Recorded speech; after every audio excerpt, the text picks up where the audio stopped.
Kamusta mahal na mga taga-subaybay, maligayang pagdating sa aking channel, narito ako muli na may magandang balita. Magbabahagi ako ng magandang video tungkol kina sila at Halil Ibrahim Ceyhan. Bago lumipat sa aking video, huwag kalimutang mag-subscribe sa aking channel, i-like at ibahagi ang aking video. Ang Turkish actor na si Halil Ibrahim Ceyhan ay nakakuha ng atensyon ng media at mga tagahanga dahil sa kamakailang mga chismis. Lalo na ang balita tungkol kay Melissa Dungel ay nagpagalit kay Ceyhan at gumawa siya ng nakakagulat na pahayag tungkol sa sitwasyong ito. Tumugon si Halil Ibrahim Ceyhan sa mga alingaungaw na ito at sinabi ang mga sumusunod. Malungkot ako. Yun nga lang, hindi ko kayang tiisin ang mga chismis at haka-haka.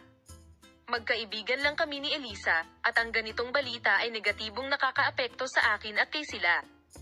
Mangyaring igalang ang aming privacy. Ang pahayag na ito ay naging focus ng atensyon ng lahat. Ang punto kung saan sinasalamin nito ang pagnanais na magbahagi ng mga magkasalungat na katotohanan tungkol sa relasyon ni Halil Ibrahim Ceyhan at sila Turkoglu sa publiko ay kung ang mga salita ni Ceyhan na ikinagalit niya kay sila Turkoglu ay hindi nauugnay. Lumalabas na ang mga ganitong chismis ay walang batayan. Tila nagugulo ang emosyonal na balanse ng mag-asawa. Ang aming sikat na mag-asawa, na ang mga pribadong buhay ay madalas na nasa agenda ng mundo ng magazine, ay madalas na nakakatugon sa mga haka-haka. Halil Ibrahim Ceyhan at sila Turkoglu, na nasa agenda ng mundo ng magazine, ay muling dumating sa agenda sa pahayag na ito. Siya ay ipinapakita na determinado na gumawa ng isang pagsisikap na palakasin ang pundasyon ng kanilang relasyon at kanilang bond sa isa't isa.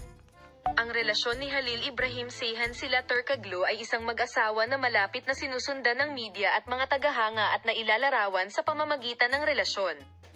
Matapos ang pahayag na ito, ang kinabukasan ng relasyon ng mag-asawa at ang epekto ng mga chismis na ito ay sabik na hinihintay.